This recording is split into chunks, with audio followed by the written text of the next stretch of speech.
Yeah, obviously, the best news was the fact that we advanced and we went through. Where we certainly weren't at our best, but I think in the nature of knockout football, you often have to get through periods and get through some struggles as well.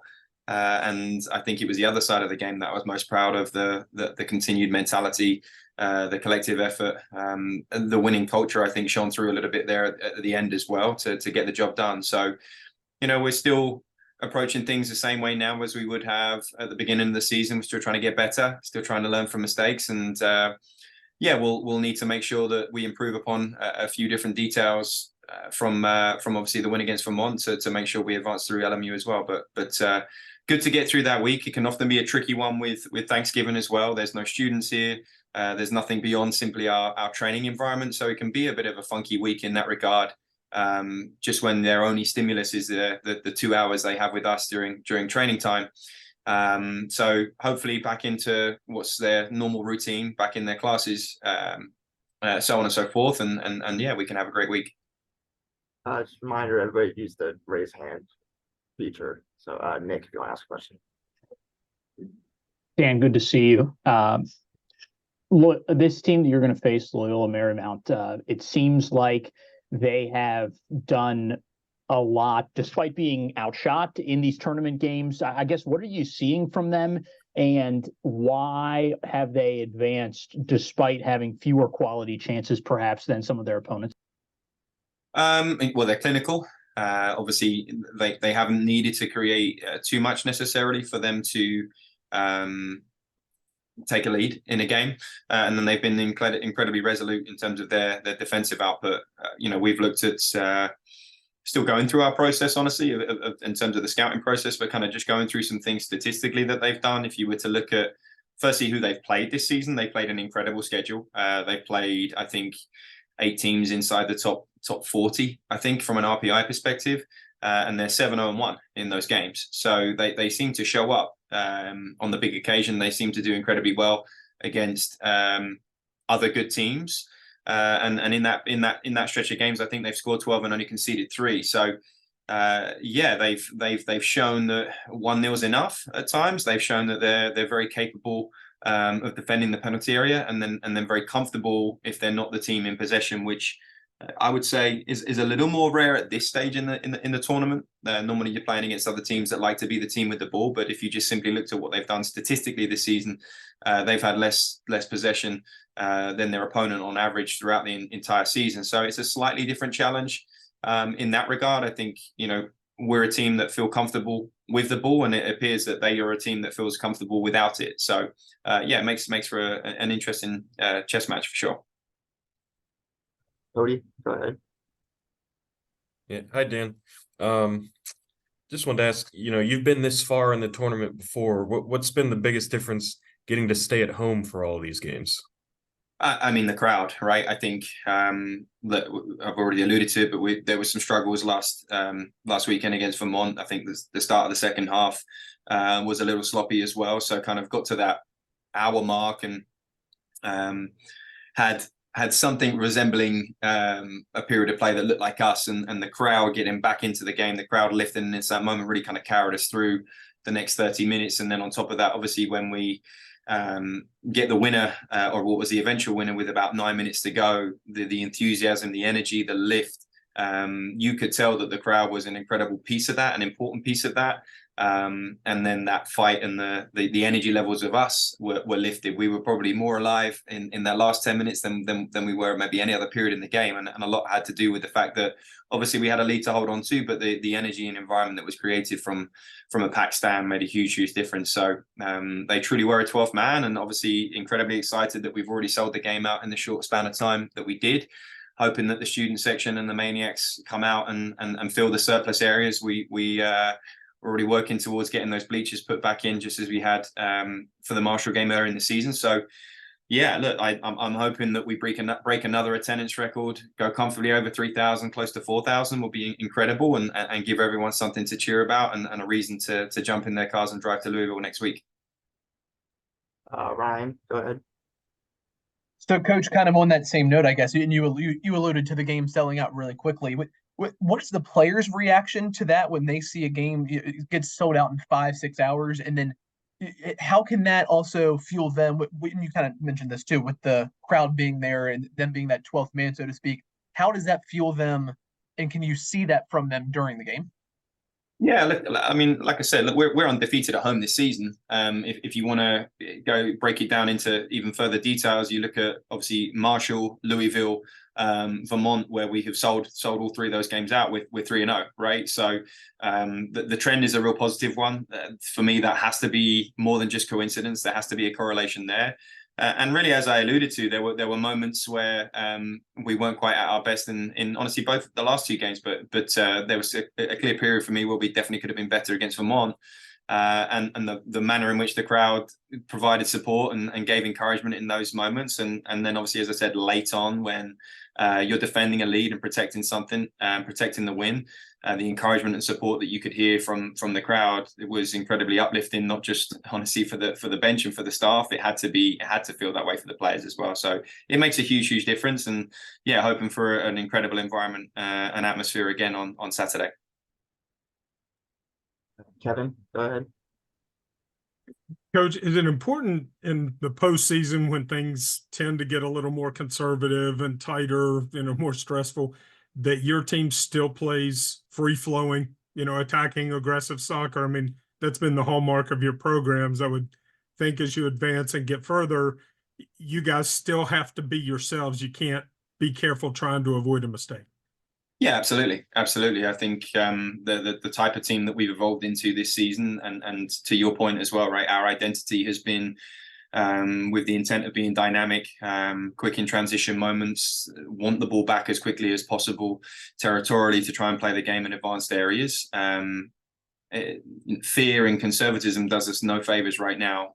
We have to feel like we go for it, and to some extent, if we're going to go out, we go out on our terms, right? We go out doing it the way that we did it. There would be far more regret if we were to not advance, playing in a style that didn't suit us, or playing in a style that hadn't won us 16 games already this season. So by no means do we intend to change. I've obviously talked a little bit about how we adapt stylistically and certain principles to fit the context. Of course, being with the lead with 8 minutes to go does change things a little bit at that point, but for the most part, we will have the intention of trying to be the team with the ball, trying to get the ball back as quickly as possible, and playing the game in the attacking half. And that's really been a hallmark of probably any team I've coached, and will certainly be the way we try to set things up against LMU. And I'm sure it's not anything groundbreaking or anything that's going to surprise anyone at LMU by me saying this 4 days out before the game. John, you like to go ahead? Hey, curious, Coach, do you want it cold and uncomfortable, or dry, warm, and fast on Saturday?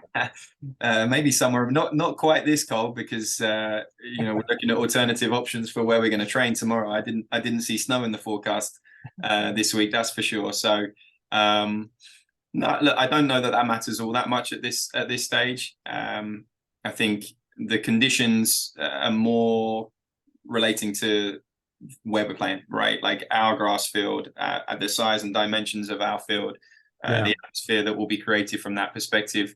If it's cold for them, it will be cold for us as well. I was freezing against Vermont in the second half. So on a selfish note, I don't mind if it's 58 and sunny. But no, look, that aspect of what either team is going to have to deal with is a very, very minimal impact on probably the outcome of the game. Gotcha. Back to you, Cody. Yeah, Dan, I was thinking a similar thing. Just, I'm sure throughout the year you prepared for the possibility of rain, but given this morning, how do you, in a week, prepare the guys that there might be snow on Saturday? Yeah, well, I mean, we'll see. We'll have to adapt, right? I would argue, given the statistics of what we've looked into with LMU, if the conditions make it more difficult for us to possess and us to be the team with the ball, then you might argue that could favor a team that's more comfortable without the ball, such as LMU. So again, going back to that context of how we play, that was relevant last spring. We had to go to some difficult places quite often when you play in the spring season.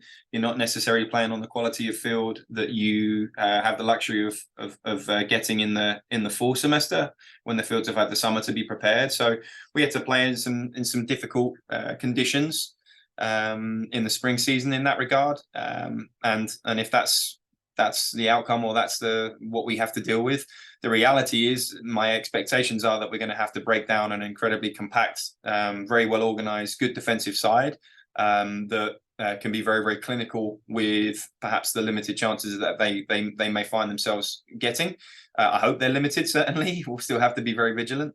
And whether or not that's on a perfect surface or whether it's cold, wet, snowing, either way, the number of bodies that they're prepared to put in front of the ball and the quality and desire they show to defend the penalty area, that's going to be difficult under any circumstances. Nick, back to you. Yeah, and I didn't know Englishmen got cold. This Englishman's been here a while now. So at the beginning of the year, when we talked about your team, Dan, you kind of mentioned that you thought you'd have the offense to win games, but the defense with so many new parts, you just didn't know what you didn't know, right? You've got 4 total transfers in your back 5, including Jackson from 2 years ago. Freddie's the only one you recruited, I guess, naturally, right? How has that unit come together in the manner in which it has to be so successful this season? Yeah, you're right. I say this all the time. Recruiting is to some extent is educated guessing. It really is. There's never a sure thing. I didn't recruit Marcus, for example, and expect him to score 12 goals his sophomore year. Those things can happen organically, and there's some added bonuses, obviously, when they exceed expectations. You obviously hope and believe in their potential, but they still have to go through a process to reach it as well. So to your point with the transfers and that aspect of things, I would say perhaps there's a little more of an advantage because you have some college soccer experience and some context there to base your decision on. But until they're in our environment, right, until they're used to being coached by me and involved and immersed in our culture and understand all of that, a lot of things have to fall into place before you're going to get the best of certain players.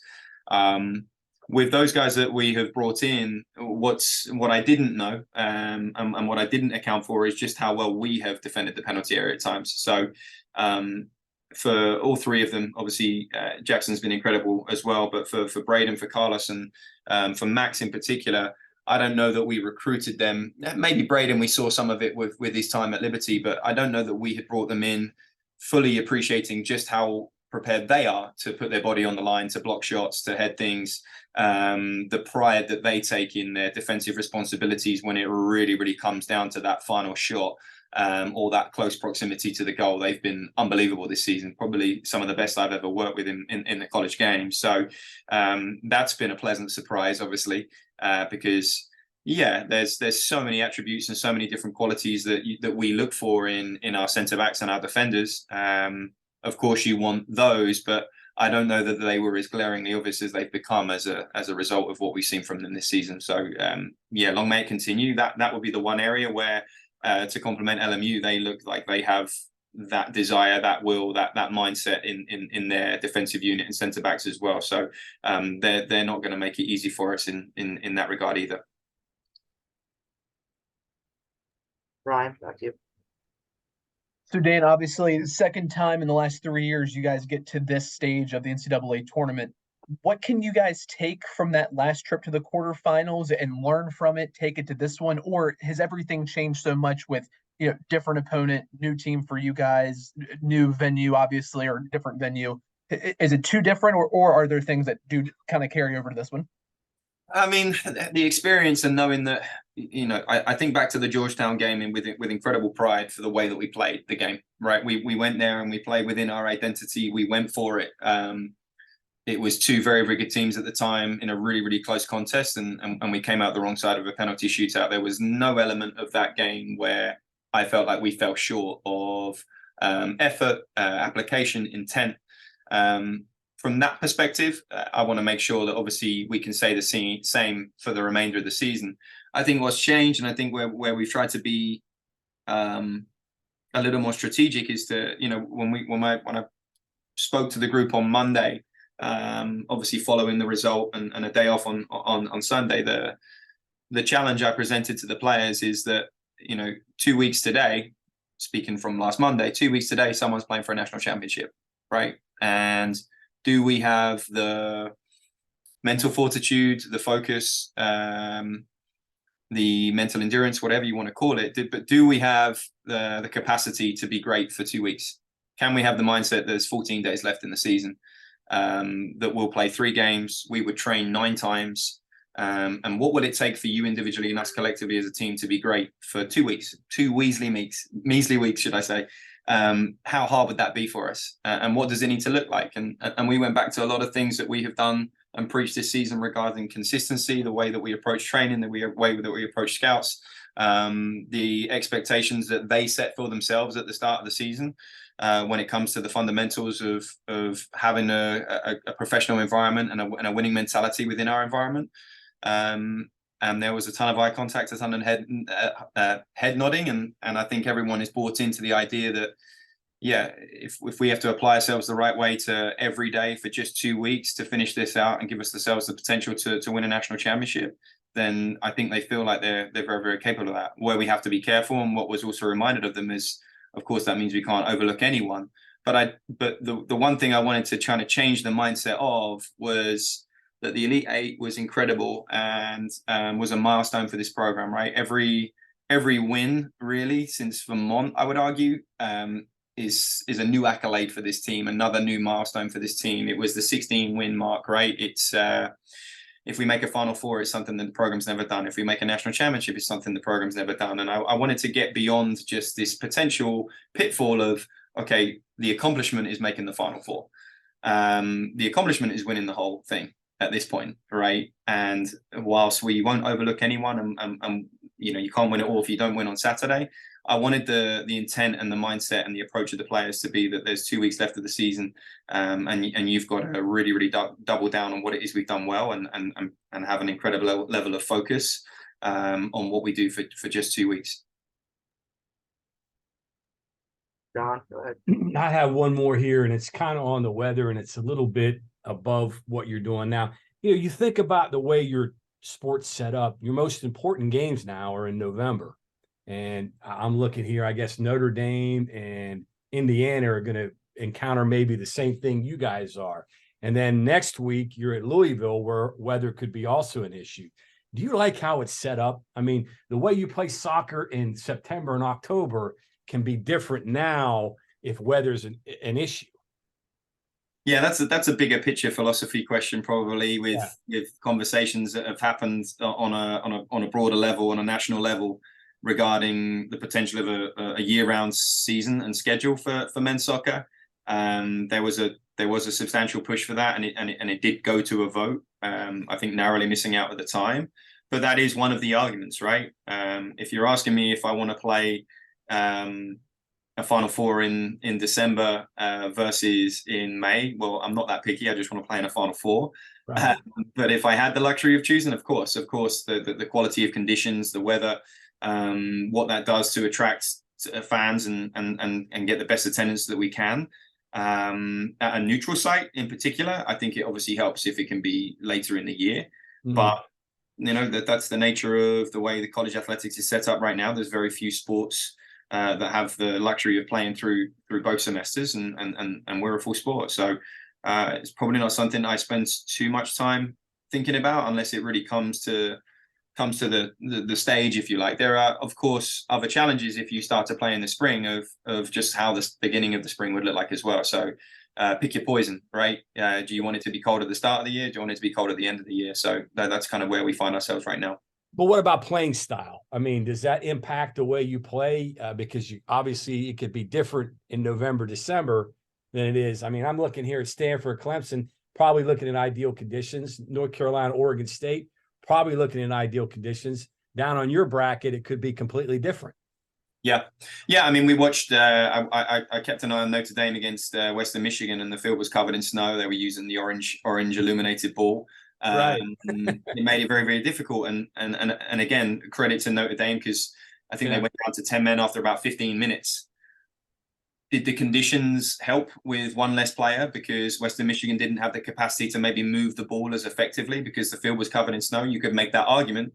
Now, that's not Notre Dame's fault. That's not Western Michigan's fault, just circumstantial. So, look, of course, the way that we try to play, regardless of what our opponent does, the way that we try to play, of course, we want the best conditions possible. I had already reached out to our grounds crew to coordinate with them, whatever it was we could do. The field has held up incredibly well, and look, we're guaranteed that this is the last home game of the season. Let's go out with a bang. Let's go out and play a brand of football on the best field that we possibly can. And I know they're working diligently, working hard this week to make that the case. They may have some other factors and variables to deal with, such as today. But look, if that means we have to adapt, it's no different to what I alluded to before. I think that is probably the biggest difference from a year ago. Is I think we are a little bit more capable of adjusting and adapting to the context of what the environment requires. And yeah, if it's snow and difficult conditions, and that will change things slightly, but not the intent of us being the more dominant team with the ball and territorially where the game is played. Don't want to make you paranoid. No problem. I appreciate. There's no weatherman on staff, so this is helpful. Cody? Yeah, Dan. So you talked about how much the home crowd helps, but I'm wondering how much does, when you're at home, you don't have to pack a bag, you don't have to get on the bus, get on the plane, stay in a hotel. How much does that stuff help the guys? Yeah, I think it does as well. I think the comfortability of routine, and then how you associate that, right? So obviously, as I mentioned before, the home record has been incredible this year. So the routines that they have become accustomed to at this point in the season, leading into home games, has worked in the past, right? So there's a level of familiarity, comfortability with us being here. Sometimes it's nice to get on the road, honestly. Sometimes it's quite nice to be in a hotel and be away from other potential distractions and pitfalls. With there not being a football game and again, it being a little bit cooler temperatures, we're not expecting there to be too many distractions this weekend, or anything else really going on that's gonna affect them in that regard. So yeah, good night's rest in their own room for the remainder of the week, and again, that creature of habit aspect of what we do. We know where we eat and when we eat and who's providing the food. We have a routine of things nutritionally for them when we play at home. So all of those familiarities will be in play again here on the weekend.